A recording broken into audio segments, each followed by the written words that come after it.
Let's introduce the players. Starting to the right side of the map starts the Terminator. He won the last game. Shine has to remember one basic rule. There are actually two. Don't hassle the Hoff and don't tickle the Terminator. Starting to the left, we have the GSL Zerg. It is Shine. That was a good one. That was good, man. I like that. Shine, really nice guy.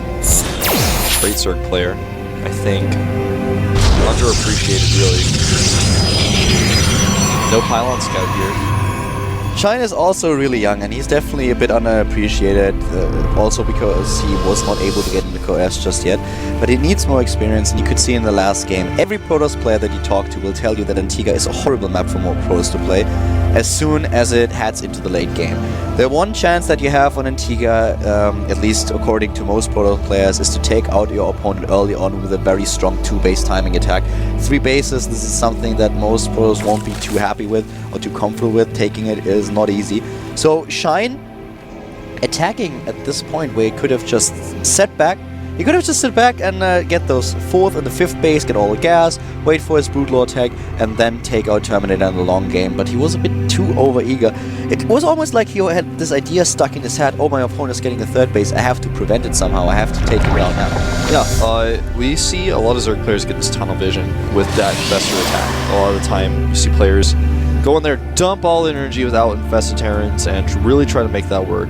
And a lot of times it does damage, it buys enough time to get those out. But if it backfires, and if you lose your Infestors, the Protoss player suddenly has the perfect composition. And you have the perfect storm of bad, where you have a Protoss player who has an insanely good composition, who can actually just attack you when you've got no energy. He didn't have the spine crawlers up yet, and it was pretty straightforward to watch Terminator just walk across the map without even really having to use Great Blink Micro, waltz up the ramp in the middle, take control there, win that fight, and just take it all the way home. But here we have now the Forge going down. 3rd base on this map is pretty far away for both players. And as a result, it makes that Immortal push in some ways stronger, but as you said, because the map is so big and because it's so easy to force forces out earlier, there's a ton of different areas where Zerglings can try to surround the army and buy time. It's really hard to execute here. Dongrigu versus Parting is the best example, though, of a well-executed Immortal push on this map. Yeah, that was one of the games that we just saw recently. I mean, it was last Saturday, I feel? Yeah. So either Friday or Saturday. Yeah, it blurs a little bit together, but Parting really doing a great job with the Immortal pushes that he executed. Also, Creator, for example, against Tian was looking really strong with this attack. So Shine will have to watch out. If you have the scouting information on a map like this, you can definitely try to set up these flanks and make sure that the push is delayed, which gives you more time. But we'll find out what Terminator does. So far, he looked a little bit reluctant on the first game to move out and do a timing attack. He might change his style here, though. For now, what's of course really important for Shine is to get up his 3rd base. And this is the angle where Parting attacked DRG. Some Protoss players will try to get into the natural, but at the 3rd base he can do a lot of pressure. One of the things that I actually talked about with Mana for a long time now, I would really like Protoss players to... I mean, it changes the timings a little bit, but one of the things that you could do as a Protoss, if you go for an Immortal push or for one of these timing attacks, is actually get not one warp prism, but 2. It changes up your warp-ins, and you have to be really careful with your main army, but if you're able to get an additional warp-in into the opponent's main base, just a few zealots in order to target down drones at the mineral line, the Zerg is suddenly faced with an entirely different situation. If an Immortal push is coming your way, you have this one center of attention where you have to focus on, and where you have to try to flank and get in. But if suddenly you have a second front in the main base where you need to defend, you need to just choose the right amount of units in order to get back and defend against it. So this is one of the styles that we at some point might see a little bit. It's definitely changed the entire way you have to start this, but it's definitely worth experimenting with, I guess. I think so. We talked about this before on that specific game with Parting. If you get the pylon out, that means that your warp prism is actually a dropship. It's not a warping point. Because then you can use the pylon warp, and so you can pick up sentries, you can pick up immortals, you can use that warp prism as such a great utility unit.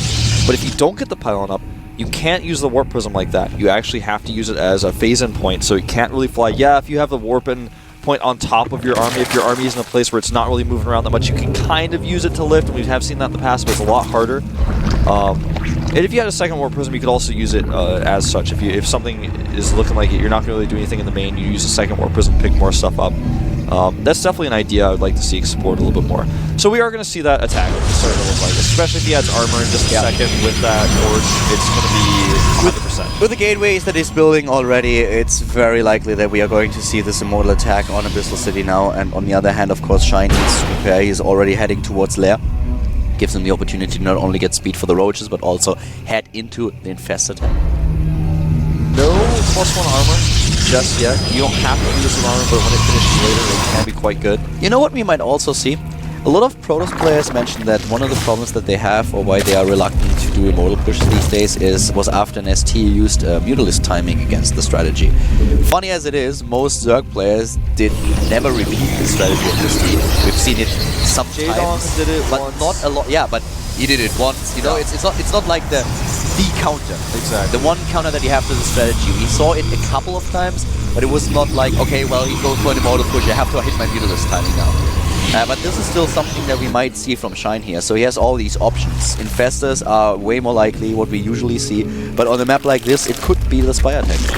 Right now, Shine has put Spore Crawlers up at all of his bases because he hasn't even seen the Robo, he hasn't seen any Immortals. He's trying to get all the information he can, making an Overseer right now. He's actually going to pick up a Stalker here. He's got the wings on the map to buy time, like we talked about before.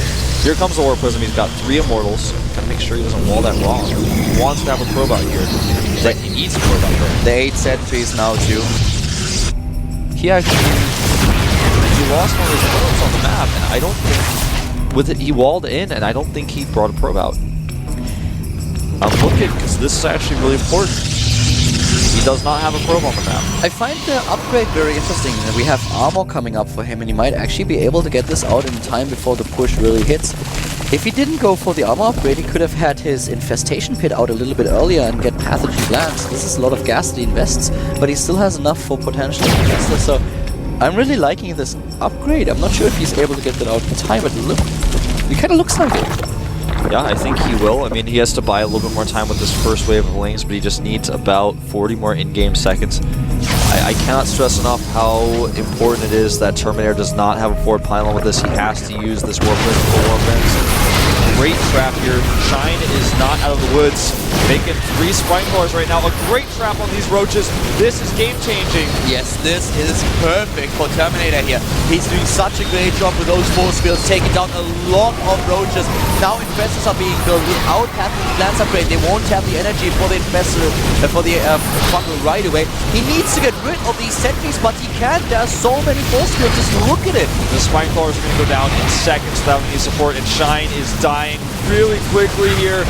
The sentry is actually out of force fields, but it just doesn't matter. There's not enough roaches to actually get the surround that he wants. Shine is reinforcing now with a lot of Zerglings though, and they might be able to do it because we have the +1 armor upgrade. Therefore, Zealots won't be as strong as they usually are with this push. But the third base is still under a lot of pressure. Terminator hasn't won it yet, but he's looking at a really good spot. Yeah, he's killing units as they come out of this hatcher, and now the infestors now with enough energy. He's going to go and drop those bungles. One goes down, and he waits, drops the second one. And here come the Zerglings. The Zerglings are moving in with the armor upgrade. I think that he's able to pull this off. He's moving in. Look at this. Terminator is falling back. He's trying to make it work with the additional warp bits, but it's too late. He can't pick up his Immortals. He does not have the plus armor. Look at how far back he had to go to pick that Immortal up. That was a really close call. This attack is not over yet, though. Yeah, it's not over yet. And slowly and steadily, we don't have enough lava for Shine again to reinforce. He's not injecting with his screens anymore. He's just trying to use them as part of his army. Pick up here. Nicely done with those Immortals. That was sick. That micro was insane. If he keeps the Immortals alive, that will win him the game. And now the third dies. Shine looked for a second like he would definitely be able to full turn push Terminator back. But right now, he needs more. And he just doesn't have the numbers. Oh, the Immortals are so close to dying. Picks him up again. Oh my god. I have never seen a micro this good before. I think this may be the best Immortal micro I've ever seen. He's a machine, we all know it. Yeah, I guess this proves it. 31 kills on one of the Immortals. The army supply now down for a Shine. Just look at it. The infestation pit is dying. He doesn't even kill it. He's actually like, well, you can make infestors if you want, but it doesn't matter. I'd rather you have one infestor than a few roaches. In fact, at this point, this could be the end of Shine here. He's not going to get to rematch his teammate. I'm just waiting for Terminator to pull off the sunglasses. Same. The sunglasses and the leather jacket. Well, the Terminator is going to terminate Shine here. As said before, Shine, you don't tickle the Terminator. This guy is just too good. This Micro is sick. The Immortals, they should have died ages ago. Look at the hit points. Both of them are like 37 kills, 5 24 hit points. kills. Yeah, 5 hit points on each. Full shields up crazy. now. Shine, he looked for a second like he could throw him back, but no. The Terminator shows no mercy, moves in, takes down the natural. GG, a 2-0 against Shine. Wow. Wow, indeed. Terminator looking really good right now. Yeah, he certainly does. That was really well played. After defeating Suoshin in the first round of Korea, now he was able to take down another Zerg in the second round. Really well played here. Very scary player now. Up next, we will have Keen against Sniper. And that, of course, will be followed by Sirius versus MMA. But first of all, we will have a 5-minute break. See you guys soon.